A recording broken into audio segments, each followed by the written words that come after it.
kick. Drop kick. Drop kick. This is Drop kick.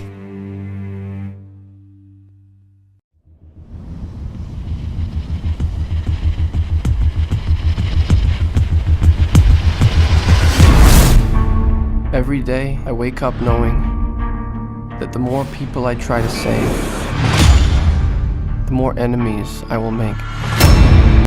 Hey everybody, and welcome to Dropkick. My name is Steele. My name is Alan. I'm not sure if we're recording yet. We are. We're very much live. When did you press record? I've had it on record for, I don't know how long now. This is like fucking Alan's not paying attention, guys. We're here today to talk about the Amazing Spider-Man 2. It was just released this past Friday, and we had an opportunity to go watch it yesterday night, right? Yep. What? Sounded like you were on a train of thought there. I was, and then I lost it. Okay. So whenever we went to go watch it last night, we got off of work. We were originally scheduled to go straight there, right? And we were going to go meet Hassani. Shout outs to Hassani. That's my nigga. That's your nigga. I guess. Yes. He's my black guy. So anyways, did anything strange happen to you on the way to the movie theater or whenever you went home to go pick up Jess? No, I mean, everything was normal. Oh, okay. What about you? So whenever we were on our way home, we were Chow and I were in the middle of argument because of some dumb shit. But we were like so salty the whole time. And then whenever we finally got to the movie theater, we leaned up on each other. Yeah, I don't know what it was. It was really strange. I think it was working those 12 hours straight that gets to you after a while. I don't know. I mean, it could have been. You guys were probably just cranky. And once you got there, you're like, all right, it's time to have fun, relax. Yeah. That might have been it. So this is the new Spider-Man 2, the Amazing Spider-Man 2. It's directed by, I don't remember what his name is. Is it Webb? His name is Webb. I think it's Webb, yeah. I don't remember what his name is. You fact checking it right now? Yes, sir. Okay. And it's also starring Andrew Garfield as Peter Parker, aka Spider-Man, his alter ego. Emma Stone as Gwen Stacy, and we have Dean DeHall playing as the Green Goblin and Harry Osborn. Yep. What about Jamie Foxx? Jamie Foxx playing as Max Dillon and Electro. I'll ask you that about that later. And Paul Giamatti as the Rhino. That's pretty much it, right? Yeah. Sally Field as Aunt May. Blah blah blah blah blah. But I mean, those are the big actors right there, and just the ones that you need to know. Yeah. Really. Yeah. And so we went to go watch this. I wanted to start off this spoiler cast. This is a spoiler cast, so if you haven't seen the movie yet, or if you don't give a shit, and then feel free to watch. But if you haven't seen the movie yet and you have a vested interest, I would recommend you probably going to watch this movie before you actually listen to us rant about this movie. So I like to talk about movies in a chronological order. Okay, so from beginning to end, basically. Yeah, beginning to end. Yeah. I feel okay. So the movie starts off as a flashback. At the beginning of a flashback, it starts off with Richard Parker, right? Yeah. And it shows him taking all the studies that he's done, all the experiments and stuff with spiders. Yep. Destroying all the spiders while destroying he's the at spiders. Yep. Yeah. And then taking the data with him. Mm-hmm. And then taking it to and then they were trying to run away with it, right? Yep. But then like some people started pursuing them, so they made an effort in order to try to run away from their pursuers. And so that's basically how the movie starts off. And then once that's over, it kind of shows, I'm going to assume, the death of Ma and Pa Parker, right? Yeah, I believe so. I mean, from the comic There's book, no way they could have gotten off that plane. From the comic books, I do believe they die in an airplane while working for S.H.I.E.L.D. Oh, do they? Yeah. Okay. So, wait, S.H.I.E.L.D.? Or? Yep, S.H.I.E.L.D. S.H.I.E.L.D.? Yeah, they were working Oscorp? with S.H.I.E.L.D. Yep. In the comic book? No, not Oscorp. S.H.I.E.L.D. Peter Parker's dad, I believe, was working for with S.H.I.E.L.D.? Yeah. Oh, okay. I didn't know that. Thank you very much, Alan, for being our encyclopedia for Spider-Man here. Okay, this is all on the top of my head. I have not researched any of this, so this is what I believe it is because Okay. there is multiple universes for Spider-Man. There is. So I could get something mixed up, which I did yesterday. Okay. What was So- that? What was that? I thought that it was Gwen Stacy that ended up drowning as one of Peter Parker's girlfriend when it wasn't. It wasn't Gwen Stacy. yeah, it I was think someone that else. was Jones. I can't remember what her name is. Something Jones. I don't know. Whatever. All right. Fucking doesn't comment. Matter. It doesn't matter. Leave us a comment. Leave us a comment. And then it shows Ma and Pop Parker pretty much dying on an airplane. I assume the airplane crashed. They didn't necessarily show it, so we So did. they might bring the dad back, but they Yeah, showed the mom dead. So the mom got shot. She got bust. By the way, I gotta say, Richard Parker is a fucking badass. I know. I mean, he's not only a scientist that can take on a guy with a gun. This guy while falling down in an airplane. airplane. This is some Jason Bourne shit, right? Like the Bourne Identity. He's like James Bond. I don't know what you're talking about. So the bodyguard attacks them. He shoots Ma Parker, and then Richard Parker's like fighting this fucking bodyguard. He's got a gun. And he's uploading some. He's things uploading onto- software on a computer. He's managing his antivirus. And the plane is tumbling in midair, so they're going in all 360s throughout that. What did you think about that sequence? Do you feel like it was a well done shot sequence? I think so. I think some parts were a little bit too shaky, and they were kind of they tried to amp it up by doing the shakiness of the camera. Yeah. Which I do agree with sometimes, but at this point, I think you need to capture the severity that they are falling down on an airplane. So. Yeah. But I don't know. I'm not a big fan of the shaky cam. I feel like the shaky cam is kind of a cheapskate way to shot things. No, I agree. It just shows that you are not really choreographing, and it's just different parts of different shots. I kind of agree. And it just makes it easier for people that edit the movie to come out with That's that. true. So Let me see. Right after that, it starts off with Peter Parker. No, Rhino actually. Yeah, Rhino stole some sort of a truck from Oscorp, and there's and It was one of those Volt trucks, so we can't say it's from Oscorp. No, it did say it was from Oh, was Oscorp. it? Yeah. Okay. So they were using a tow truck to steal this armored vehicle Yep. from Oscorp. And so they never did anything with those radioactive canisters, right? We don't even know if they were radioactive. Okay, All they did was show these canisters. No. Because the robot or the voice, whenever they were retrieving those radioactive canisters, they said they were radioactive, and this is how you handle them. So that's how we know they were radioactive. Yeah, I guess. You think the Hulk ate them? That's how he got No. radioactive. That's how the Teenage Mutant Ninja Turtles. Yes. This Spider-Man missed one and it broke. That's what happened. TGRI and Oscorp is the same fucking company, guys. Breaking news, you heard it here first.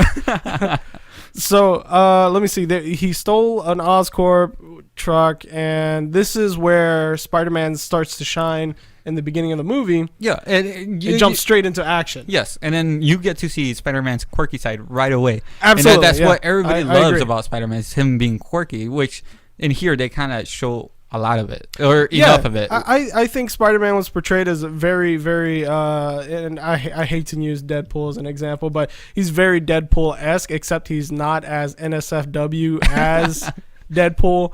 But it was very interesting. I like the way he talked, the way he kind of joked around. He was knocking on the window of Rhino's truck as he was driving this. And telling a joke while he's at it. Yeah. It was pretty funny. Yeah, the movie overall is pretty funny. I mean, Yeah. for the most part, unless you count the serious parts, which there aren't many, but it's enough to Yeah. pluck a couple. So heartstrings. what did you think about Rhino's first appearance in this movie? How did you feel about it? They never explained what was going on with Yeah. Rhino. I mean, if they were gonna introduce I want to say he's a major villain in Spider-Man. He is a major villain. If they want to introduce a major villain, I think they need to tell you why he's there or why he's doing this. Yeah. Otherwise, So do you know throughout the Rhino's movie- backstory? Not really. So I believe, and correct me if I'm wrong, guys. You guys would know better than I do. But Rhino should have been experimented on for many, many, many years, and that's how he becomes such a huge, huge muscular monster. Mm-hmm. And basically, that's all him. Like all that muscle, that's all him. He's pretty Yep. much just wearing a jumpsuit with a fucking horn on it. That's all it is. right? Yeah, I believe so. I mean, Yeah. that makes sense. And he does not look anything like. He does not look anything like. I see the look of disappointment. I'm in gonna your say eyes. this right now, Yeah. like right away. If they would have taken Rhino off the whole movie, the movie would have been It would have been okay. better. It would have been. I yeah. believe better is the word you're looking for. If they exchanged the radioactive material with money, there you go. We would have solved the whole problem. Yeah, burglary I think instead that would of have been fine. Yeah, I think that would have been fine. And then right after this scene, Spider-Man thwarts their getaway, Yep, of course. and then let me see. And you see more quirky Spider-Man. More quirky Spider-Man. He has to make it to his graduation. Of course. I mean, This is high school, right? yeah, I believe so. Okay. This is high school. Gwen Stacy's a genius. She should have dated Doogie Howser because that motherfucker was already in college. Yeah, that's true. I mean, no, he wasn't even in college. I thought he Oh graduated yeah, from he was a college. doctor Yeah, he was a whenever he was doctor. like 8 years old. He was doing gynecological exams when he was like 8. He was like, "What's that?" He never That's probably what happened. He never fully enjoyed lady women, so he became gay as a real person. That's my canon for Neil Patrick Harris. But I love Neil Patrick Harris. No homo, and I'm not homophobic. I love Neil Patrick Harris. Homo. Neil Patrick Harris is awesome. I just gotta say that much. I mean, He can sing. he man. can sing. Yeah. Okay, let's get back on topic. Okay, so All after right. the graduation, was that Gwen Stacy asked Peter Parker to meet her family at a restaurant. Wait. First, you gotta. Am I forgetting You're something? forgetting one thing. Gwen Stacy does become valedictorian and does do a speech, and that becomes is that a, yeah, that becomes a thing towards the end I guess. because Yeah. yeah. Okay. I mean, okay, even though I hate that it's so cliche. I mean, it's contrived. it's contrived, but I Yeah. mean, it is one thing that comic books do. It's just they stick to certain formula sometimes. Yeah. They did, and they've actually done more than that in this movie. Yeah, I'll I agree. explain when we I get agree, there. yeah. Yeah. And then so she does the valedictorian speech, Yep. which is really, what is that? Inspirational to all the students and everything like that. So, Of course. she records it and she hands it over to Peter Parker and whatnot, and then eventually she asked him to join her family for dinner. For dinner, graduation dinner. I mean, and then he backs out because during the First car one. chase scene, right? During Yep. the car chase scene, he sees Ghost Dennis Leary, and Dennis Leary said, "Just give him that dead eye. it's like you should have left her. She's gonna die. Don't touch my daughter." But okay, so you see that, and then so you can tell that he's, kind of, Mhm. contemplating what he should do about that. yeah. So, I mean, And then after that, let me see what happens. he sees her. He sees the dad every once in a while. I mean, It's like, It's he's just, like Dennis Leary's haunting Spider-Man. because he's dating his daughters. Yeah. And then But- so let me see. And then he breaks up with Gwen Stacy, and then they part ways. It's pretty Dawson's Creeky, right? Like it's this fucking teen drama shit, which I kind of didn't enjoy. Well, I mean, you gotta admit it wasn't as much as the first one. I felt that this one, it was a couple parts, but it wasn't too much. It probably wasn't. Yeah. Yeah. It probably wasn't. I mean, But those parts that did have it did feel like too much. yeah. Even though it wasn't a lot, it did feel like it was a little bit too I mean, much. there was a scene, guys, where Peter Parker is upset. He goes to lay down in his bed, and what song is playing in the background? You know what I'm talking about? Home by Philip Phillips. How does it go? Because I don't remember it. I think it is Home from Philip I'm Phillips. I playing it forget, right yeah. now. I'm playing it right now. Okay, so you guys can hear this. We can't because I'm an idiot. And then they part ways, and then they show the introduction of Harry Osborn's character, who is played by Dean DeHaul. Yep. And I don't know how you feel about Dean DeHaul. I'm in love with this kid. I agree. I have one criticism, Yeah. and this is the only thing, is aesthetic wise. Yeah. His ears look like too much of like an His ears are pretty fucking sharp. He's like Yes, an elven. that is the He's got only elven ears. That is the only critique. I think he's a better actor than Andrew Garfield, honestly. Yeah. It's like he's like I love him as a villain. Yeah. And I don't hopefully he gets to play a hero eventually. But I mean, I love him as a villain right now. I mean, as far as all the performances in this movie, including Jamie Foxx, I have to say I love Dean DeHaul. Whenever he was in a scene, Dean DeHaul stole the whole fucking scene. Nobody paid attention to anybody else. Dean DeHaul, he has a very manic smile, first of all. Right? Like, if he wasn't an actor, I think he would be crazy. I mean, he'd probably be psycho if he wasn't in a movie. If I saw him in the street, I would be like, I gotta stay away from that guy. You wouldn't want to be caught in a back alley with this guy. But Dean DeHaul, fantastic actor. He does a great job. Very menacing. He looks like he's a very calculating guy, and I respected his performance more than anybody else's in this film. It's not just this film. I actually did like him in Chronicle. Yeah, so he was also in Chronicle. He was okay in Chronicle. I felt like he was still growing his legs. Of course. I mean, that's his first. That's his first film, I believe. Yeah. And then he also did Lawless with Tom Hardy and Shia LaBeouf. Fucking Transformer kid. Sam Witwicky. He was in the movie with Sam Witwicky. There you go. But they introduce Harry Osborn, and he's walking into his house, and he goes talk to his father, Norman Osborn. And then right away you get a sense of how he's been treated. Yeah, you know, it's like he's obviously been abused or neglected. He might have had some drug abuse, right?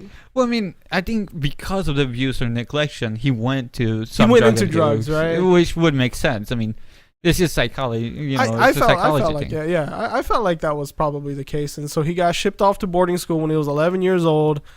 And then beyond that, you know, Norman Osborn leaves all of his money plus all of the data that he's received or he's experimented with in order to fight the deadly Osborn hereditary virus. Yes. So so you learn in this scene that Harry Osborn has been passed down these genes that contain some sort of a virus that kills you at a certain age, right? Yep. Not necessarily at a certain age. Well, it'll kill you eventually. That's all we know. It doesn't really tell you what age. It happens to Harry Osborn pretty fast. I feel like it was too fast. No. I think the father says it started this time. So I think he would have eventually started growing into that, but because of what happens, I don't think he had the chance to actually grow old. Yeah, so. I felt like Norman Osborn was like fucking 90, right? In bed, in his deathbed. Right? Yeah, 90. 90. Yeah. Wait. They said 54 to 2014. What? 1954 to 2014. Is that how old? Oh, yeah. So I don't know. So it was 64 years. Yeah, 64 years. So, 60-something years. And I hope we did our math right, because everybody watching now is just going to be like, these guys. Right. This is from the top of my head, so if I got it right, you guys got to applaud me. So he's like 60 years old. He's 60 years old. He's dying, and he leaves all of his fortune for Harry Osborn, all the information that he knows about this virus and all the tests to find out what's going on. So he leaves this information with Harry, and he tells Harry, here is your opportunity to try to beat this virus. But not before he says, you are ashamed to be what? You're ashamed of a son, he tells Harry basically. It is that scene. Obviously I like that scene because daddy son issues there. So what happens afterwards is Harry takes over the company. He's in the meeting. He's in a meeting. Yeah. He does a very, very good job in this scene, I think, where he tells all the executives. They show Peter Parker seeing him in camera, and then he's in the meeting. So they gotta show that Peter Parker goes to his house eventually. Oh, what? So that was after the meeting, though. No, that was before the meeting because he interrupts the meeting. Yeah. But they showed that Peter Parker saw him on the TV. So it was just a simple clip to tie that in. So Peter Parker's like, "Oh, my friend Harry's back in town. It's time to go visit Harry. Sorry for your dad." Yeah, basically. I don't know. I know because it happened to me, and I know that it happened to you. So I'm gonna be here to comfort you. Right? Yeah, I mean, that's what guys do. They help each other out when they need to, you know? Let's talk about the chemistry and the history between Parker and Osborn in this movie. because I don't think it was convincing enough that they were ever friends. I agree, but then you gotta remember that Peter Parker was left at his aunt's doorstep at 8 years old. Yeah, but we don't. Harry left for boarding school at 11. Exactly. So I don't know how long they were friends, or I think it was alluded to that they've communicated in between those points as well. Yeah. Yeah. So I don't know. I feel like it wasn't really convincing. Well, I mean, you gotta remember, it's like high school. People change, they drift apart. So that might have happened, and it's just because they both know that how to lose a father. That's the only connection now. Yeah, you know? yeah. That's true. But then, like, they have that buddy scene where they're chucking rocks into a they're skipping rocks and stuff like that. They weren't forward enough. There wasn't a lot of chemistry there. You know what I mean? Yeah. I mean, I'd imagine if and then later Peter Parker talks about Harry as that's my best bud, man. He needs my blood, right? But I do agree that they didn't have the chemistry. I think that the actors couldn't match up. I don't know. Yeah, maybe it was an Andrew Garfield, Dean DeHall. Maybe I'm gonna imagine that on set they actually hated each other. I'm guessing, but and then whenever they had the fight, and so let me see what happened after the scene in which they met. Well, they have that meeting, and then Peter Parker comes in. They show that the guy is kind of the guy is trying. This one person of this one person in the meeting wants to get rid of Dean Harry Osborn. Yeah, Harry Osborn. So they show that, and then Peter Parker comes. Okay, and that's basically that scene. I mean, yeah. And then what follows that? Because I don't recall. Well, you gotta remember, during Rhino, Spider-Man does save Max Dillon.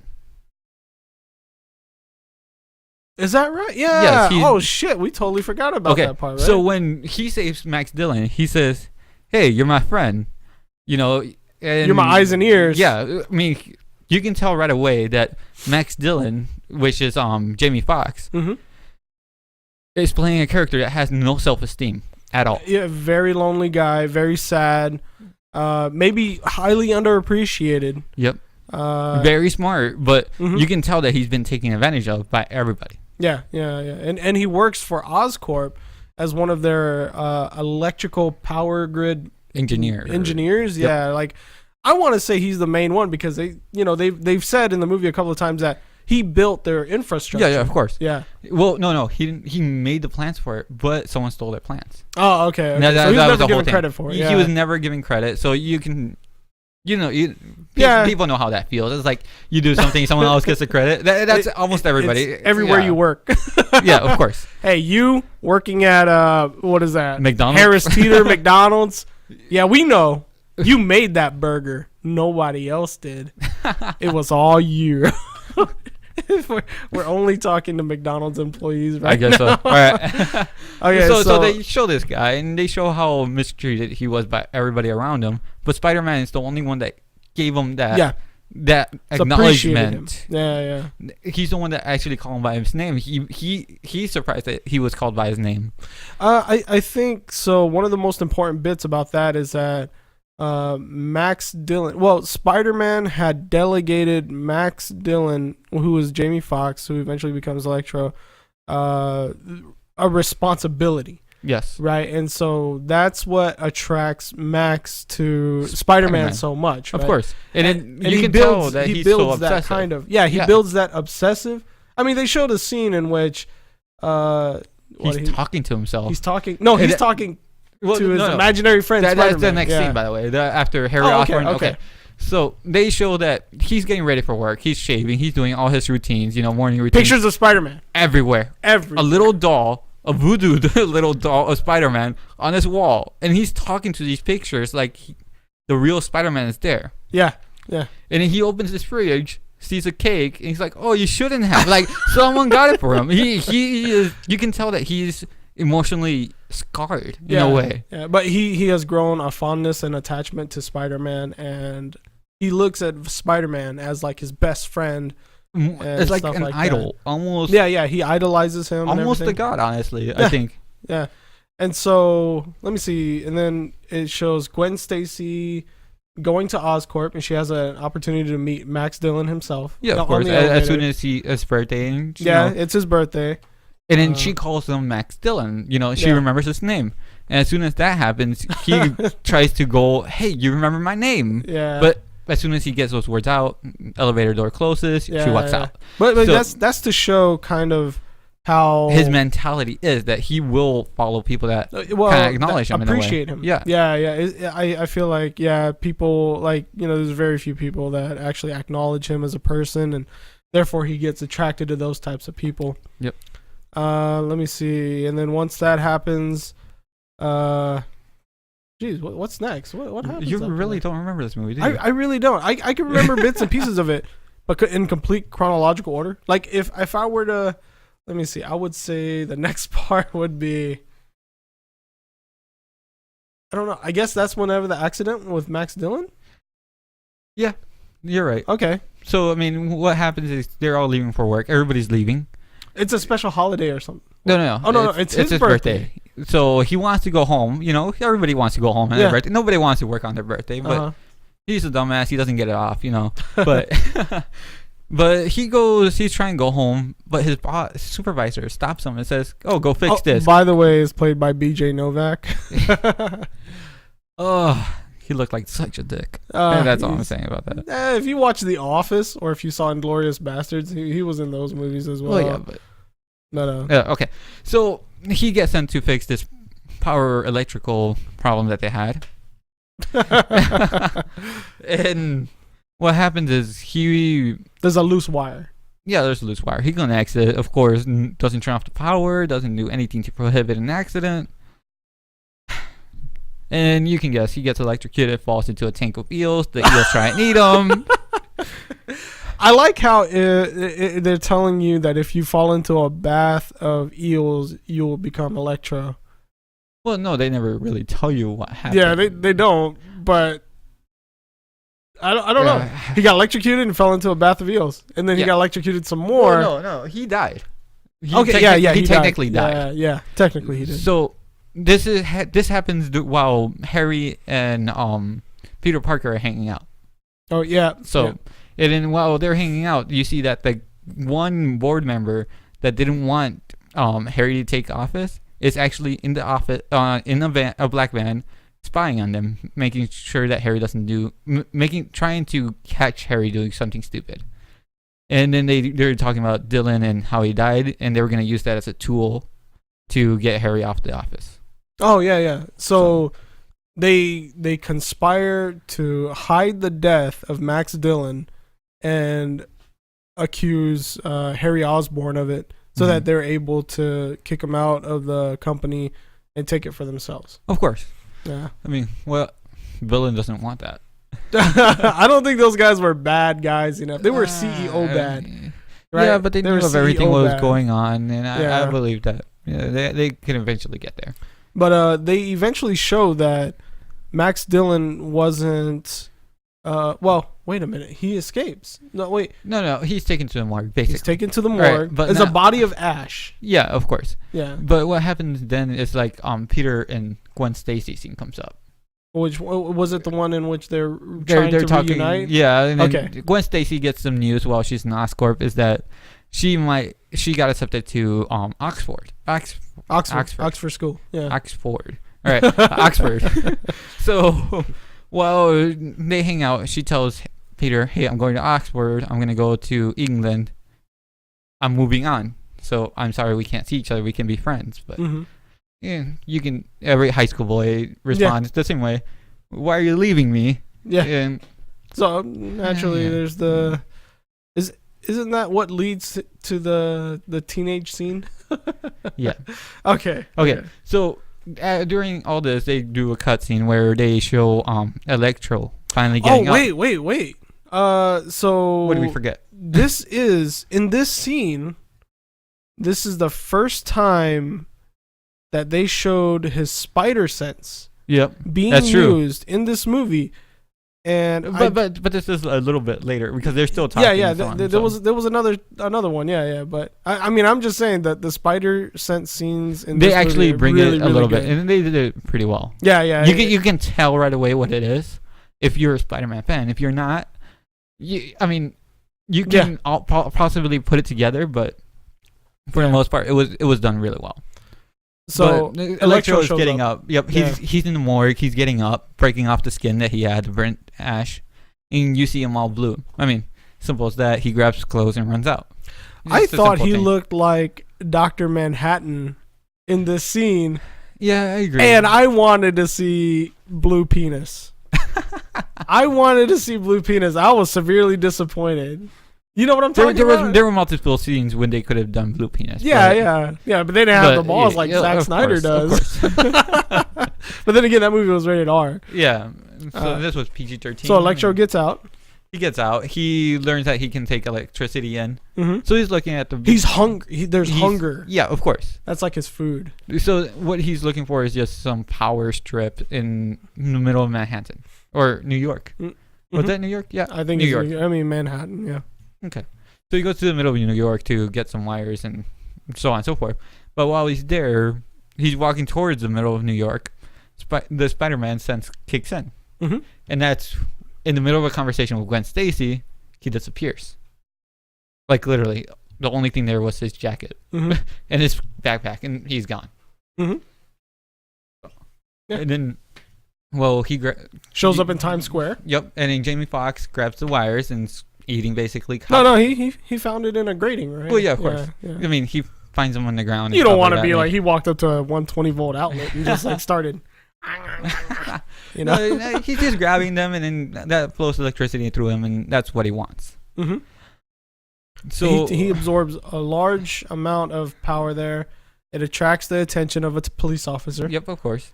And then a standoff happens.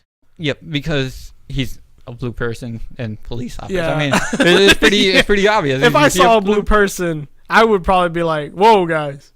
There's a blue person there. Yeah, of course. But you wouldn't know what to do. You're aiming at him. I think I might try to give him a high five. What if he could pass on some of that electricity power to me? No. No? I don't want to die. All right. I know better. I know better. I'm sorry. But you ever saw Raiden from Mortal Kombat? Right? Yeah.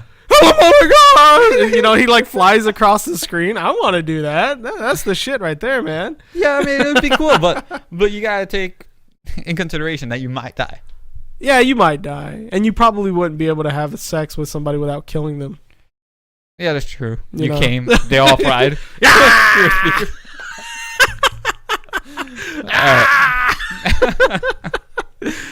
You just have to use a full body condom then. That's all it is, right?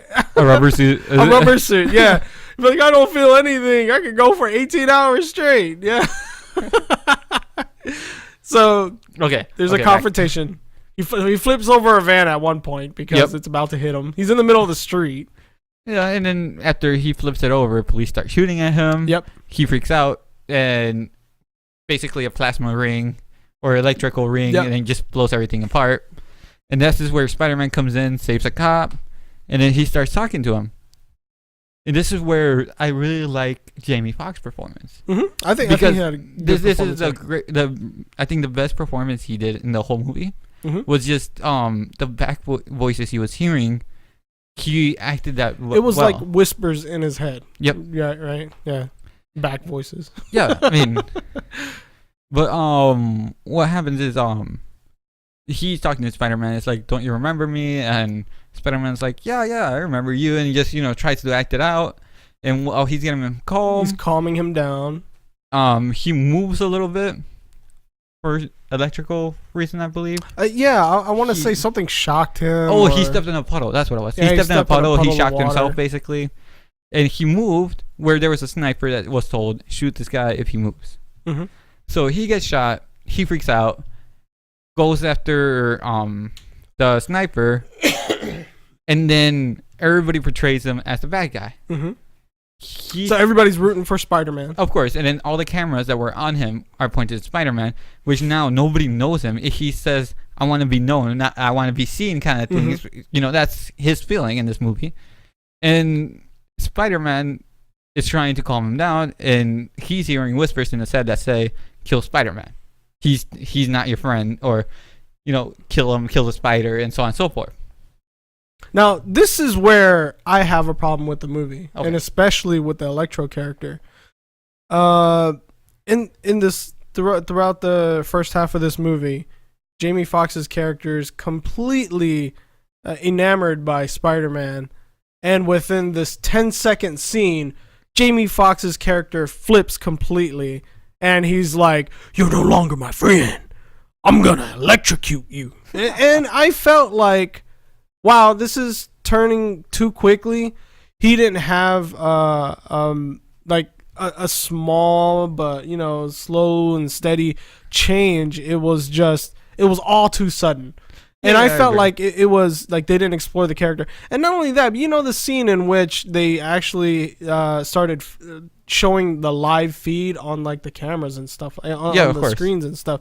Like whenever they did that, they could have had a nice, strong, epic sounding score, a musical score. But instead, Jamie Foxx's character had a really bad theme song that they It was put like in. It was like really campy. Dun, dun, dun, dun, dun.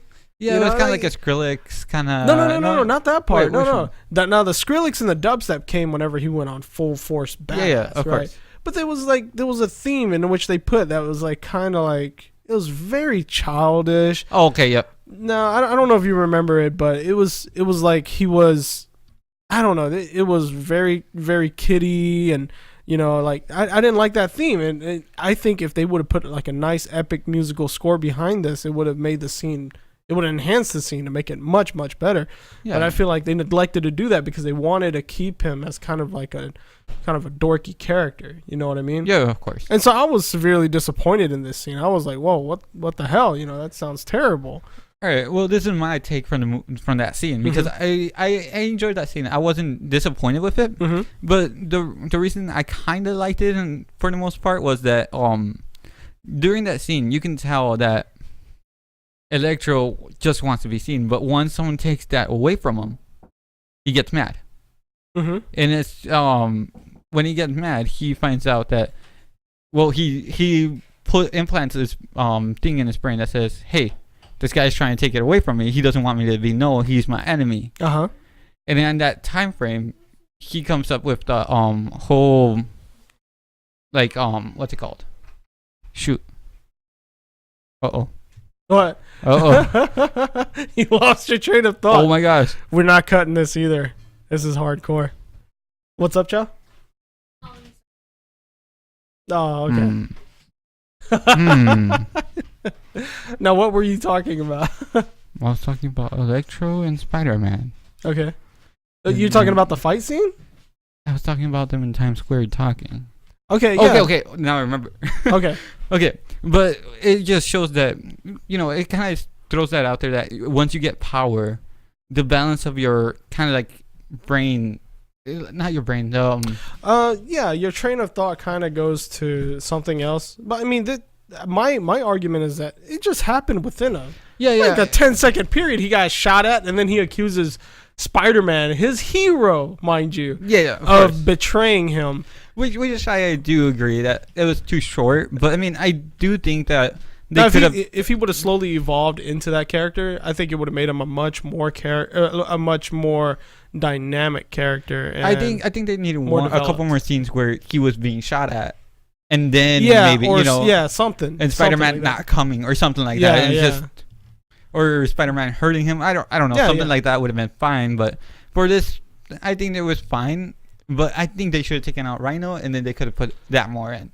I think, I don't want to take a step back too far. Right. I think they needed to cut off the Parker backstory. I actually like that though, because it explains to you what happens to them, so that you're not left lingering. No, like I think a lot of that story. So you find out that Peter Parker's DNA's the only reason why the spider bite worked on him was because Richard Parker, his father. Okay, that's way forward. We can save that for later. Yeah, but I need to say Okay. I need to say this. Like there's way too much, and I didn't enjoy enough of the Parker backstory.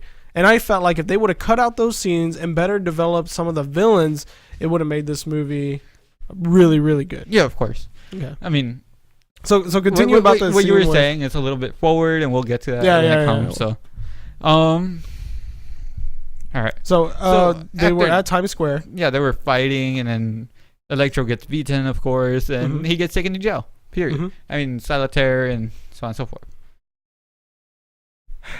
All right. Sorry, I was taking a breath. And then you find Peter's talking to Gwen and a little more of that teenage drama that we're talking about. And then he goes home. Oh, yeah. During this whole fight, though, he does lose one of his web shooters. Oh, yeah. So this is kind of an important part. Yeah. His Peter Parker's web slinger things. One of them broke because it was overcharged with electricity. So it exploded, and that's what happened. There's some follow-up scenes, 80s style montage of Peter Parker working on his web shooters. Yeah, of course. I mean, it was funny. Try to negate, yeah. So that was okay. I mean, and then he sets up his whole Peter Parker wall of shame, So it was his wall of evidence. It's something similar to the fact of how crime investigators try to link maybe like crime organizations together of like they wouldn't use like the ball of yarn with the little tack or whatever, and they would link it to like different pictures and photos of other people. And I feel like, and this is another part of the movie that I absolutely hated. Yeah, I mean, there was just no point to it other than... There was no point. Yeah. Nothing came of it. He set it up. There was a montage. Well, the montage was half that and then half him messing with the web shooter thing. Yeah. That's it. But there was a montage of him building this thing, and nothing came of it. This is when Home came on from Philip Phillips. So. Oh, okay. Yeah, and nothing came of this evidence wall that he built. He basically ripped it down 10 minutes later into the movie. Like there was no panning camera shots of, maybe this is connected to this and this and this. If Peter Parker was a crime scene investigator or an organized crime buster, he'd be a terrible detective. He'd be fucking terrible. Of course. And nothing came of it. They wasted all that footage on something that didn't develop into anything. Well, I mean, the only thing that came from it was Aunt May found out that he was doing this. Yeah. That's the only thing. And honestly, I think Aunt May wasn't that big of a character in this whole movie. No. She brought nothing to the movie other than being the loved one of Peter Parker. Yeah, that's it. Being Peter Parker's mother, basically. Yep. That's all she brought. That's it. Yeah. But I mean, after that, what is that? Harry Osborn finds out that the venom of the spiders can save his life. Of the radioactive spiders, that bit Peter Parker were killed, and that's what he needs to possibly save his life, right? Yep. And they were killed because of the lizard, which ends up being reptile in the first movie. Yeah. So one of my beefs again is that if Richard Parker killed all of the venomous spiders, how were there still venomous spiders left? He didn't kill them all. He said that he missed some of his work. Oh, okay. They were killed. Okay. They were killed after the first movie because of reptile. They were doing, experiments and stuff. Crossbreeding and so on and so forth until they were killed. Okay, I take it back. All right, good. All right. So now he wants either the venom of the spiders, which they destroyed. Yeah. Or according to our records. Yeah. Or they needed to... Spider-Man's blood. Yeah, get Spider-Man's blood. So he calls Peter Parker, says, hey, I need Spider-Man's blood. Hey, look, you took a picture of Spider-Man. You must be his boy. Right? That's it, right? Yep, that was the whole argument of that, honestly. Yeah. And I like this, like that this is one of the things that I feel that was wrong with the script was Harry Osborn is only nice to Peter Parker whenever he wants something from him. That's everybody, though. I'm nice to you. Sometimes. I'm not. All right. No. I mean, there's a lot of people that do take advantage of other people, honestly. I mean they're supposed to be best buds, and... But this is where the beef comes up, that they probably had beef offset. What was their beef? Honestly, I don't know because I wasn't there. Yeah. But I do feel that they weren't connected at all. You know, they weren't friends at all on set. You can tell right away. You're talking about IRL, like not in the movie, but in real life. I don't know. I don't know. No, but I think it was scripted that way, where Harry maybe that was the best shot. I don't know. I mean, Harry Osborn didn't he obviously only cared about Peter Parker whenever he had something that he wanted from him. Yeah, of course. I mean, I don't know. It's still an awkward friendship. I felt like it wasn't really developed. I mean, they could have also developed that more with another villain, because he ends up being a villain. Yeah, but they didn't really show any sign of him growing at all. Yeah. So what happens after him discovering about Spider-Man? He asks Peter Parker. Spider-Man comes to visit Harry Osborn. Of course. And Spider-Man denies his blood to Harry Osborn, saying that it might be dangerous, because honestly we don't know what will happen. Know. Yeah. So he denies it to Harry Osborn. Harry Osborn. Yeah, he grows a hate for Spider-Man, and he also gets his panties in a bunch, right? Yeah, of course. He throws a little fit. Yeah. I mean, to be fair, he was dying. What could be worse? Of course. Oh no, you gave me Spider-Man blood. Now I look like a freak, but I'm alive. I don't know. So that goes on, and then they show what Electro's up to. Mm-hmm. So Electro was in jail with a bunch of wires connected to him, and I didn't understand why they were so connected. But I think they were trying to figure out how he's still alive. Well, they were going to try and weaponize what he became. And that too. Yeah, so they were doing like scientific experiments on him, trying to find out the secrets of his biology to hopefully possibly get that stuff from him and maybe weaponize it, be able to transfer it to other people. But then, he says, if you don't kill me, I'm gonna kill you. So and then they put him back. And Electro becomes evil, and he breaks the scientist's glasses.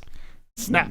That shows you that he has more power than he's letting on. I mean, that was it. I mean, there wasn't much that scene brought other than showing you where he was. Yeah. I mean, I think that scene was needed anyway. Mm-hmm. So, and then let's I guess we'll jump into Act 3, where everything starts coming together. Yep. Harry Osborn is wait. While this is going on, though, Peter Parker is having a crisis because he doesn't know why his family left. He found out that his family betrayed the U.S. and selling secrets to another country. That part was bullshit. I agree. That part was complete bullshit. That's why I'm skipping up Act 3. This is why the teenage thing was a little bit too much too. Also, is that he starts freaking out. He goes to Gwen Stacy. Hey, I need your help. I need you to clear my mind because you're my girlfriend. So on and so forth. And then that scene goes. She's walking to Oxford for her final interview to see if she gets in or not.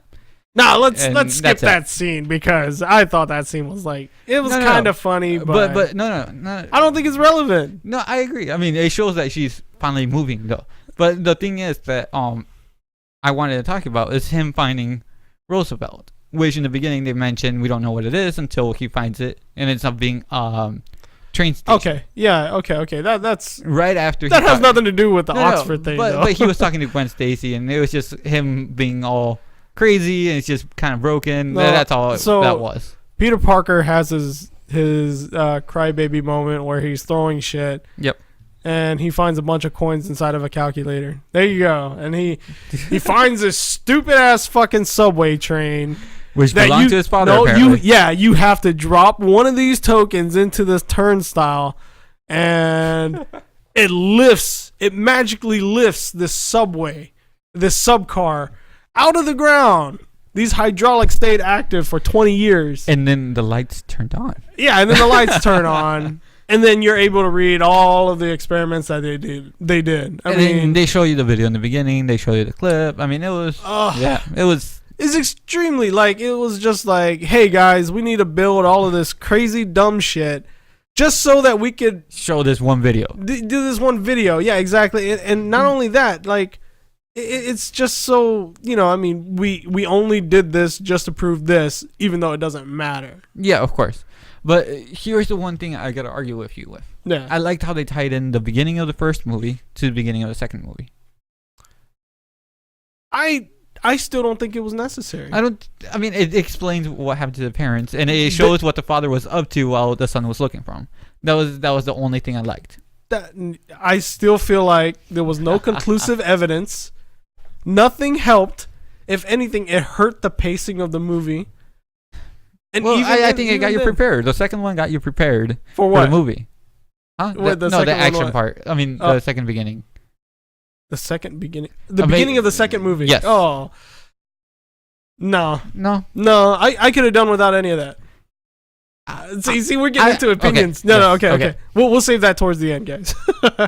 Okay. And then continue. Because you had to jump down this subway hole. Yeah.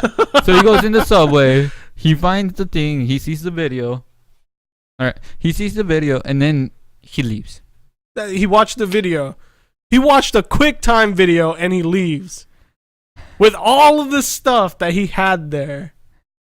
All of the experimental data that was so valuable that Richard Parker risked his life and his child and his wife's life to go. Oh, but the data did say that his father's DNA was in the spiders, and that's why we'll only work on his DNA. But that is the only thing in the video that was necessary. Yeah, what happened in the plot with it? Nothing. Well, no, Harry injected himself, didn't work. That was basically he did something to him. He did something to him, but it did not work. How come it half worked? I don't know. See, I'm telling you, this movie's not. Oh, okay. Let's go. So he leaves, gets a call from Gwen. She's leaving. She's leaving to England. She wants to take summer classes. Okay. He goes, finds her, writes "I love you" on the bridge. Yeah. Picks her up. They have this kissing moment. And then. Electro starts sapping all of the power. No. To the city. No, not yet. I mean, while they were on the bridge. We missed Harry Osborn. What happened to him? He found files. He found files on Max Dillon. Yeah. Him dead. And as soon as he finds them, he releases him from prison. You're jumping too far.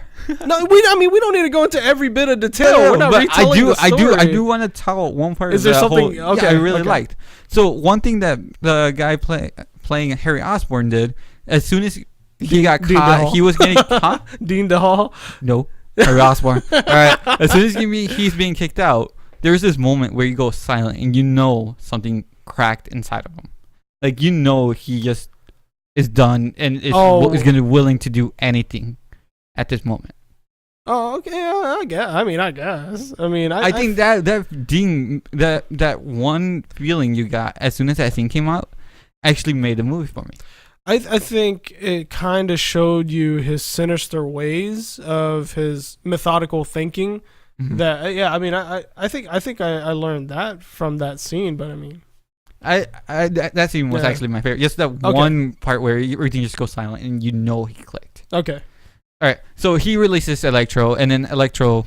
They make a deal. Electro says, "I'll get you in if you let me have power." Get him in where? I'll let you into Oscorp because he got kicked out, and he says, "I'll help you get in. You get me power, basically." Mm-hmm. So Harry goes back. The reason he wants to go back is because he found out that there is only a couple of vials left of the spider venom that he needs to survive. So when they go back, they shoot the board member that got him kicked out. They bring him back. And then they get into this room called Special Projects, where you see Dr. Octopus's tentacles in the back. Mm-hmm. And I caught that. Yeah, I caught that. And then as soon as he goes in and gets the shot, something happens to Harry Osborn. Yeah, so Harry has the gun to this guy. Yep. And he's like, "Give me a shot," and then both of them's got like this gun, like. They're like exchanging gunshots, like, point your gun at me, and then I'm like, I'm gonna give you a shot in your trigger hand, and like if it would have hurt, I probably would have accidentally pulled the trigger. Like, why the fuck would you do that? All right, so I mean, after that, Harry goes crazy. He goes fairly crazy. You see his skin changing, his hair changing. He goes through his physical metamorphosis, and then you see the suit that he's starting to get into. He gets into the suit. Mm-hmm. He looks pretty badass, honestly. I like the enjoyed suit, him. and I love the hovercraft. I The hate it. hoverboard. I still have an issue with the ears at this point. Oh. The ears kind of just ruined They the whole stood image. out even more after the metamorphosis. Like I would have been. I think it was maybe the hair. I think he would have been fine with the ears. He went Super Saiyan. If they yeah, he did. All right, if they didn't show it in the beginning, if his ears were okay, if they somehow fixed the ears, Yeah. I think during this part he would have been. It would have popped out more, and I think it would have been fine. Mhm. But because of the ears were bothering me the whole time, they kind of You're so looking particular. at them. I guess Dean DeHall's got Pointy ears. pointy ears. Yeah. So that's where the cut scene, and he later on flies out and finds Peter Parker.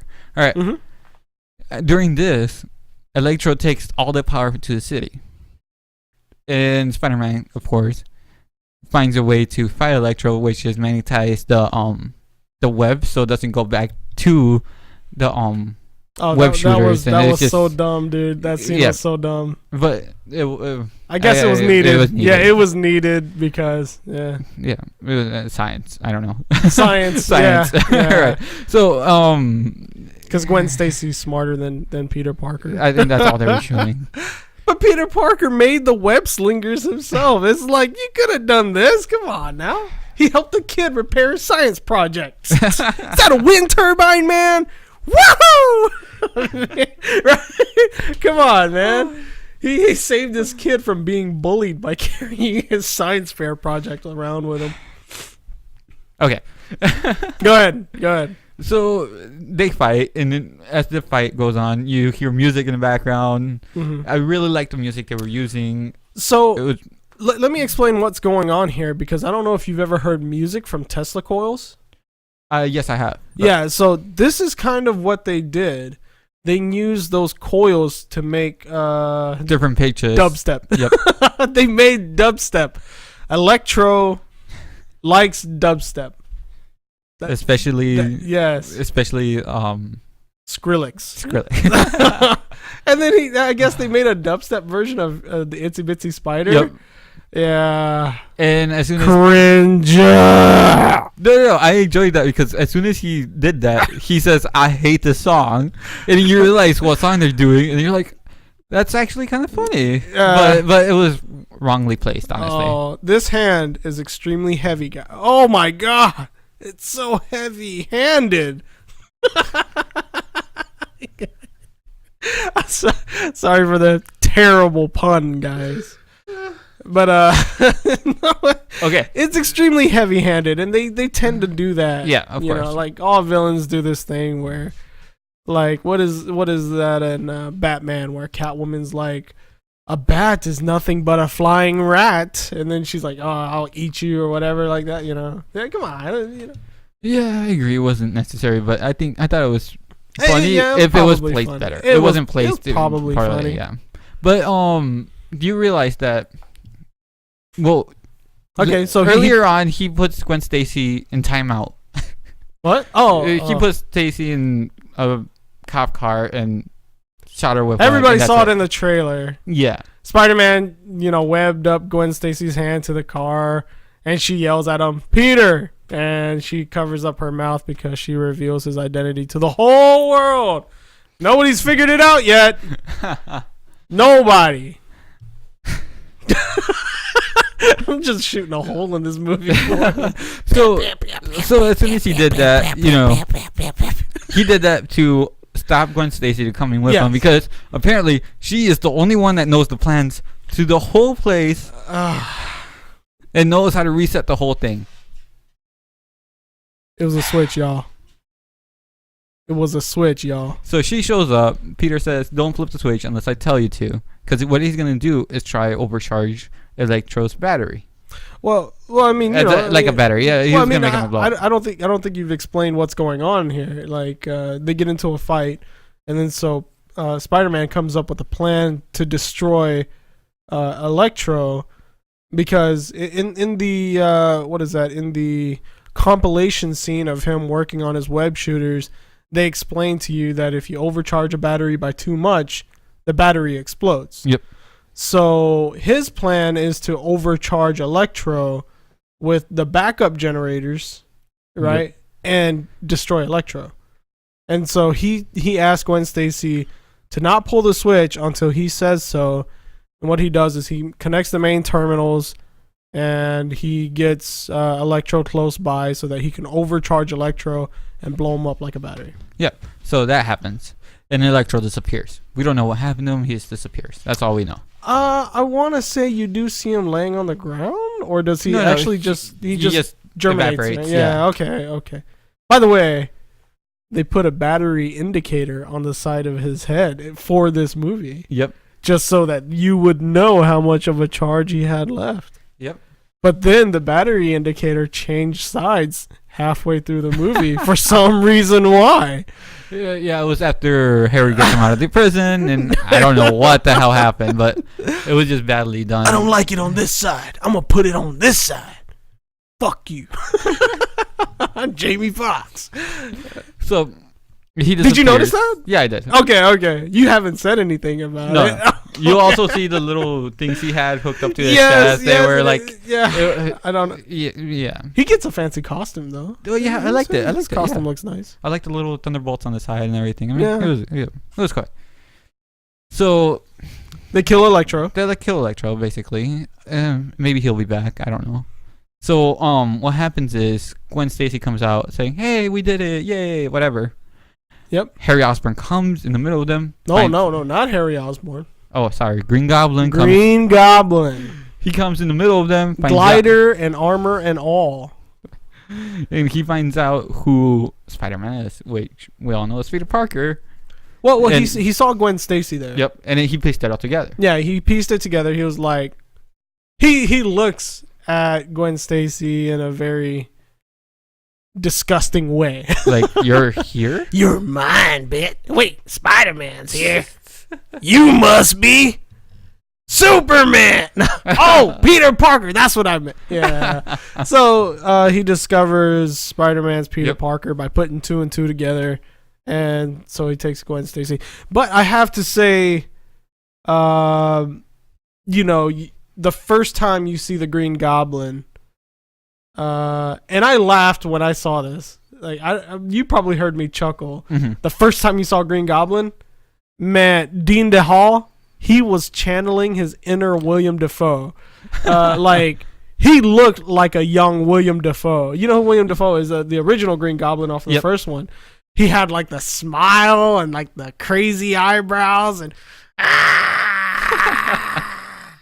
I can't do a good William Dafoe. Come on, kids, get in the truck. All right. I'm just gonna keep doing William Dafoe for the rest of this. Come on, kids.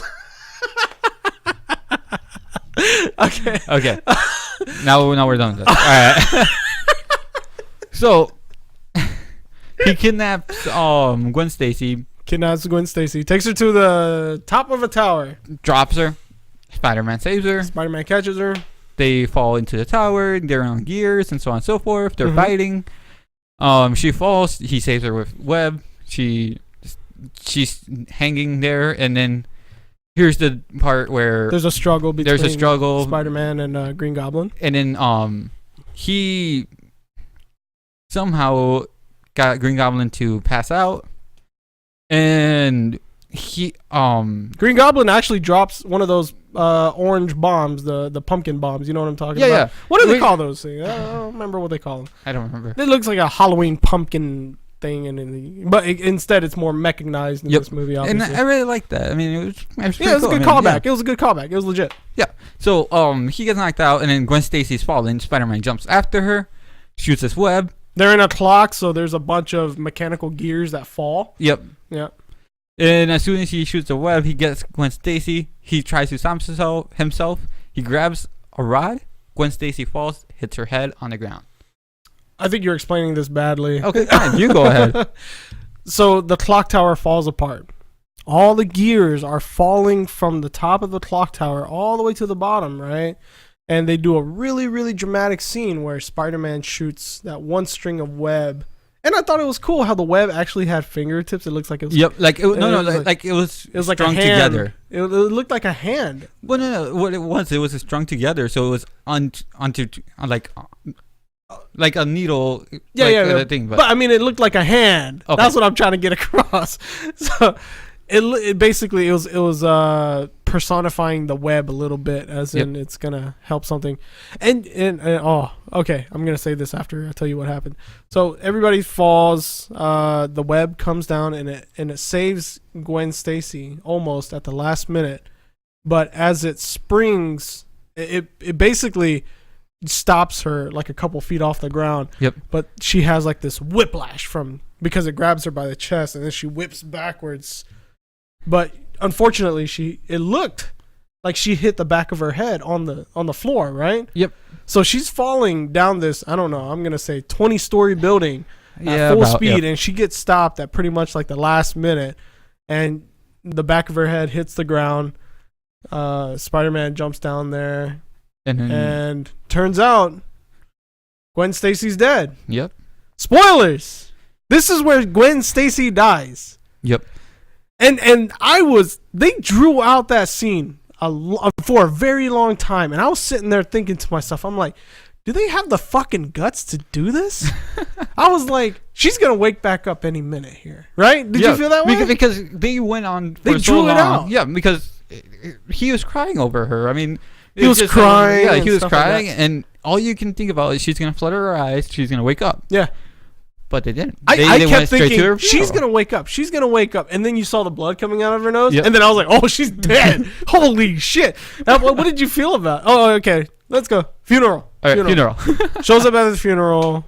They don't show anything about Green Goblin, but it's assumed that he's been captured or of course, incarcerated one way or another. So, funeral, and then you see him staying there for almost a year, I believe, because they went through all the seasons. Yep.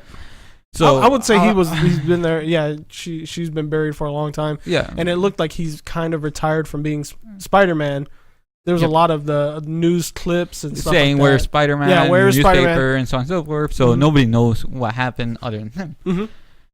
And then later on, he has to talk with his aunt, and then he sees the video that Gwen Stacy made of it for him. It was the speech, her valedictorian speech. Yeah, from the graduation. So he watches that, and then it inspires him to come back. So a little bit before this, someone comes and talks to Harry Osborn about all the equipment is ready, and we don't know who it is. We don't know who it is. It was very purposefully they blacked out his face. He was wearing like some sort of a fedora, a top hat maybe. Yeah, a top hat. That's why. No, I think that's why all people who wear fedoras are terrible. they're evil villains. So I mean, we from here we get the sense that it's going to be the Sinister Six, and then they show the Dr. Octopus's tentacles again. They return back to the, what is that? The project? The secret projects or whatever. Secret project They area. didn't come up with a fancy Oscorp. name, but and then they showed the vulture wings, the rhino suit, and then the classic scene. Wait, the movie ended there for me. Yeah, I agree. They should have done there. So you go ahead, because I have deleted the last part of that movie from my head. Including the credits. I wish my brain worked like yours. So what? Oh shit! So what happens is Rhino gets in the suit. He's destroying buildings and so on and so forth. It's a standoff, and then a little kid comes out in the middle of Rhino. Spider-Man comes, saves the kid, basically, and then he fights Rhino, and then that's where the movie ends. There's a cliffhanger on this fight. Yeah, and the movie stops. They could have got rid of. That's right. Yeah, that's right. They could have got rid of Rhino, and that. I have to say, I have not laughed this hard at a movie. Whenever I saw Rhino open up to reveal Paul Giamatti piloting this Rhino suit, I agree. the graphics, the computer graphics, literally, like I said last night, they must have had $50 left on the budget, and they were like, "Okay, guys, we got to do something with this $50," and they gave it to some college kid to make this fight scene between Rhino and Spider-Man happen. And even then, it didn't really happen. Right? Yeah, it was. Rhino's suit was shooting rockets and missiles out of it, and there were people still standing about 30 feet away from him. I mean, right? I mean, it was, Okay, I think the only reason that part was put in there is to show that Spider-Man came back. Absolutely, yeah. But they could have done so much with Rhino. He could have become a better character than he was. Do you think if they would have just showed like Rhino fucking shit up in the city, and then Spider-Man putting a suit on or something? Maybe he just puts on his mask. Yeah. And then the end, right? Yep. Okay, I think that should have been good. I mean, they didn't need to introduce Rhino at all. They just needed to shoot the suit at the end, and that's it. Did you understand anything that Rhino said? No. Because Paul Giamatti's Russian accent was terrible. I'm Russian. I shoot you with my machine gun. Ha! That was it. I didn't understand anything. And then Peter Parker is being racist and stuff, you know, like, oh, he wasn't being racist. I don't know. He was not being racist. He was just being quirky, funny. Yeah, same old. Yeah, he was being witty. Yeah, of course. Yeah. But I think they could have left Rhino out completely, just shown the suit like they did with the Dr. Octopus and Vulture, and the movie would have been great. Yeah. So let's talk about our impressions of the movie now. Now this is the opinion part. You gave it a solid number yesterday. No, I didn't. Yeah. I could have sworn you did. I gave it like 7-8 yesterday. Yeah. But have you thought about it? Yeah, I give it a 7. Did I influence you at all? No. Reason being is because yesterday, you get that first impression, and then you're like, it's always better your first. Hot. Yep. You're very hot. You're like you're the adrenaline rush and stuff like that, and you're excited for it. Yeah. But just talking about it now, there is a lot of holes, whatever. That if you don't think about it, should be fine. It's not as bad as Frozen, but don't think too hard about this movie. No. I mean, it's a great movie. It's funny. Take your kids. Whatever. Good special effects, except for Rhino. Rhino's extremely bad. Laugh your ass off if you're in the theaters watching it. People need to realize that is terrible looking CG. Yep, I agree. Holy shit, it looked worse than Mickey Rourke in Iron Man 2 with the iron suit. You know what I'm talking about? The War Machine? Or No. You're talking Mickey about Rourke, the bad guy. Yeah. Whiplash. There we go. Whiplash, yeah. It looked like they just literally just photoshopped his head onto the robot suit, and they were like, okay, guys, you gotta keep it steady and consistent with the suit, and it looked awful. Yeah, I agree. I mean, otherwise the movie was good. I mean, a 7 out of 10? Yeah, 7 out of 10. It was a good movie, but wasn't the best one. If you ask me anything about the original trilogy, it'd probably be a 4. So, I mean, it's considerable. Okay. I'm just trying to remember that we're at 118 here. So, are you any other thoughts? I think they pushed on to Sinister Six too much. Okay. And for those people that don't know who the Sinister Six is, I brought up the list just for you. It is Dr. Octopus, Electro, Sandman, Kraven the Hunter, Mysterio, and Vulture. Out of all of those, who would you be most excited to see? Dr. Octopus. I want to see because I liked him in the first trilogy, honestly. I really liked how they portrayed him. Well, my only concern about Dr. Octopus would be is that Dr. Octopus is a professor, and he's also looking for a way to solve the energy crisis in the world, right? In this series, the Amazing Spider-Man movies, it seems like he's just going to come off as a bad guy with no necessarily good intentions. Yeah, and I agree. I mean, I feel like he's just going to be a bad guy, like a one-track minded bad guy. Like Rhino. Rhino's just, I'm an asshole. I come and fuck everyone. Right? Yeah, but I mean, I'm just curious about what will happen, and that's it. I mean, the guy with the fedora, he's Mysterio. Oh, that's Mysterio? That's Mysterio. He actually came out in the first Amazing Spider-Man. Oh, did he? In the after the end credits. Oh shit! I didn't know that. Yep, he was the one that showed up in the jail cell next to Reptile. Lizard Man. Oh. Yeah. Is it? No, it's not Reptile. I believe it was Reptile. Wasn't it? I think it was just Lizard. You think so? The Lizard. Because Reptile's the guy from Mortal Kombat. Oh yeah, you're right. And Lizard Man's the guy from Soul Calibur. I think he's just the Lizard. Huh. Yeah, you're right. I'm sorry. For you guys watching, Alan's on his phone. It is lizard. All It right. is the lizard or It's lizard? Lizard. It's lizard. Yeah. Okay. Anything else to add? Not really. I mean, it was a good I'm movie. actually- I enjoyed it. Yeah. Yeah. I'm actually looking forward to Craven. I like Craven a lot. Yep. I think Craven's a pretty interesting villain. His goal is to hunt the ultimate prey. Yep. So he hunts Spider-Man. He kind of reminds me of Sabretooth, right? Yeah, in a way. He's got like this. He's wearing this jacket with like Yep. lion pelts on his back. I can smell you. You haven't taken a shower in 3 weeks. There is one comment I do want to make though. Yeah. Is for those of you that are Deadpool fans, this is the best way to advertise a Deadpool movie. Advertise it like a Spider-Man film, and as soon as you show up, Spider-Man dies. And then Deadpool Wait, comes on. I don't. I want, no, I'm sorry. so it's just I want Deadpool movie, so I want Spider-Man to die. And if these, So Alan's suggestion is they should make and market a Spider-Man movie. Spider-Man gets killed within the first 5 minutes, and Deadpool takes over for the rest. Is that what you want? Yes. Okay. Spider-Man 3, everybody. You heard it here first. Alan's writing the script. So for me personally, last night off the top of my head, I said it was a 6. I'd probably say this is a 5.5 out of 10. Right. I didn't like Andrew Garfield. Yeah, he wasn't as great. He's extremely awkward. Yep. Now, Andrew Garfield behind the mask, fantastic. Of course. Hilarious. He has... Which honestly, we can both say that it wasn't Andrew Garfield. I don't think it was Andrew Garfield at all. He was pretty built. Andrew Garfield's not that built. Right. Emma Stone, I don't think she did a good job. I don't think so either. And like I said last night, I'm glad they killed her off. Yeah, I'm gonna get to that.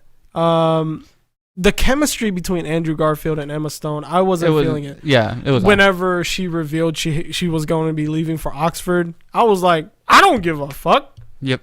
I didn't have a good relationship with you anyway. We just broke up. Why the fuck do I care? Yep. But they didn't have enough scenes in which you could really feel that they worked together. I think the only scene that they actually had that was whenever, he was saying stuff like, oh, I have a rule. You're not allowed to laugh like that anymore. Or I have a rule. You're not able to touch your nose like that. Yeah. anymore. And that was kind of like the teenager and 2 love. minutes. Yeah. But I mean, it was cute, but I mean, that was like the only part in which they had chemistry. Yep, I agree. And so, therefore, the rest of the story or the movie, I didn't care if they had a relationship. That was my problem with it. And then, let me see. Jamie Foxx's original character, Max Dillon, before he became Electro, I felt like he was really hamming it up. It was, maybe it definitely wasn't on Jamie Foxx. It was definitely an issue with the script. I felt like the character was badly written. He became a one-note character. Oh, Spider-Man this, Spider-Man that, Spider-Man this, Spider-Man that. Mm-hmm. He became very, very one-dimensional, and I didn't really care for that. But once he turned into Electro and he started becoming that bad guy, when he finally became that bad guy, he became a much more interesting character. Even though he was still pretty one-track minded. Yeah, of course. I mean, but he was a badass. badass. It was more interesting to watch. Yeah. These are most of my gripes. Let me pull out my phone because I have my notes. All right. Let me tell you, these notes. Keep talking, Alan. Well, he's doing that. There was one thing I really did like is that how they killed Gwen Stacy. In the original comics, they did it almost the same thing where Spider-Man saves her. He saves her. She doesn't hit her head, but she dies from shock. Yeah, that's kind of weird. I felt like that was weird. Oh, so about that, whenever I saw Gwen Stacy in that outfit, I thought to myself, that looks like the Gwen Stacy that died in the comic book. Yep, it was the exact same clothes. Yeah. She had the fishnet stockings with the high heel boots on. Yep. And I was like, nah, that's not going to happen. This movie ain't got no balls. So, I mean, they killed her off almost exactly the same as the comic book. And I really enjoyed that. It was very close, yeah. I am extremely happy that they killed Gwen Stacy.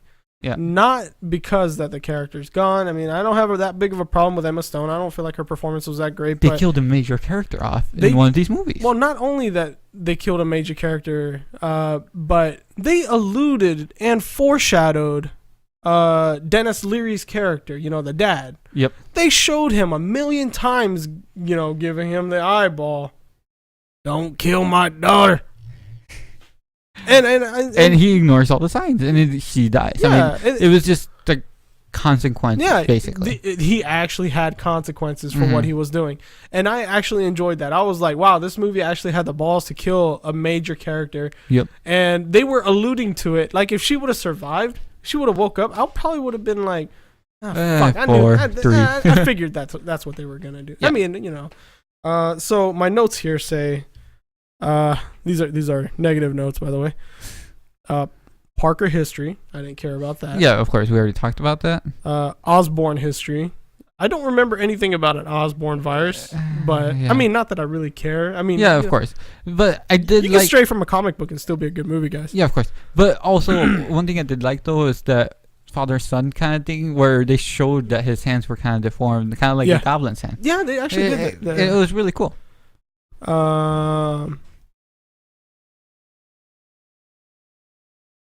Let me see. Yeah, I have a lot here. I'm just skipping the ones that I've already made.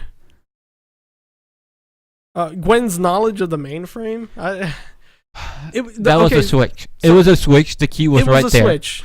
She found the key on a dead guy's hand. It was right there. She flipped the switch, and she made the argument of, I know what the mainframe looks like. I'm pretty sure Spider-Man would have been able to stroll in there, reset the power, and done. And it's done, and Gwen Stacy wouldn't have had to die. I agree. But they had to have her in that scene somehow. Yep. So I guess that was pretty contrived. It had a very long runtime. Yeah, it did feel long. I mean, if they got rid of the rhino scenes, I think it would have been a little bit shorter. Which I think it would have been fairly long still. I think the first chase scene with the rhino was warranted because that was Spider-Man's opening. Yeah, of course. Yeah. I was okay with that. But I mean, they could have done burglars instead of rhino. Kind of laughable rhino. Ghost Dennis Leary haunting characters in the movie. No, I was okay with that, honestly. Wall of evidence leads to nowhere. We've already talked about that. This isn't necessarily a gripe, but just an observation of mine. Sony product placement. Yep, Vio and other things. Yep. Sony Xperia Z1. Yep. Sony Drive, Sony computers, Sony everything. I know you made this movie.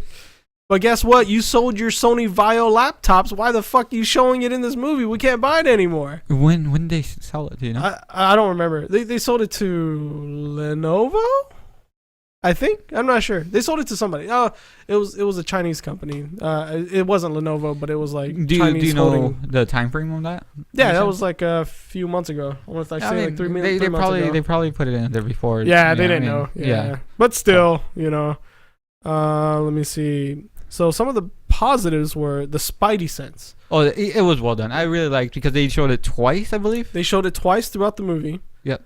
Both of them were very close together, but... And then there was one point where they kind of did show it, but at the same time didn't. There was when he was walking in the middle of the street. Mm-hmm. Yeah. It was very light, but you could tell that there was something going on. But the way they portrayed in this movie, what happens is time slows down, and Spider-Man seems to have some sort of an ominous eye, right? Yep. Like he just sees everything within like a certain radius around him, and it looks like he takes it all into consideration and he reacts upon it. And I thought that was great because I would wonder how Spidey sense felt. In my head, I would say Spidey sense is kind of like you see the future for a glimpse. Yeah, right? of course. And then you're able to react to it. But I like this interpretation where things just slow down and you're able to just react all around you and then react based on that. And even just little things like, shooting people's hands so that they wouldn't touch the metal railings so they wouldn't get electrocuted. I thought that was actually really cool. Electro looks great. Great special effects, and Spider-Man was actually funny. I guess that's it. All right. Well, that was it. Yeah. Any other thoughts? Okay, so 5.5 out of 10. I give it a 7. 7 out of 10. 7.5, yeah. 7.5 out of 10. I enjoyed it. I want to thank the people who joined us. We had Chow, who joined us. We also had Sani and Cindy and Jess. Jessica debut. Yeah. Yeah. No last names. Jessica. They can't spell it anyway. It won't be able to figure it out. I barely heard it. Yeah, I can't. I barely heard it. So No. I mean, you can't. I'll bleep it out like you cussed. Yeah, I mean. wait. You gotta bleep the front and the end. Okay. All right.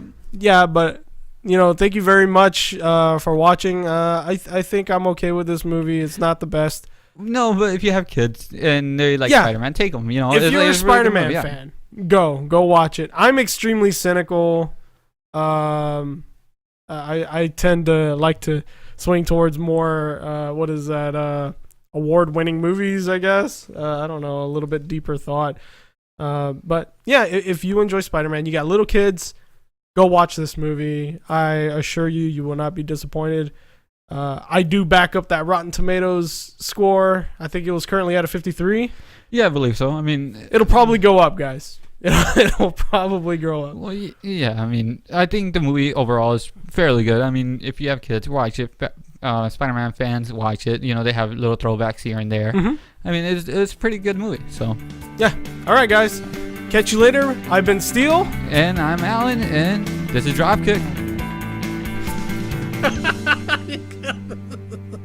This is the way I'm going to end.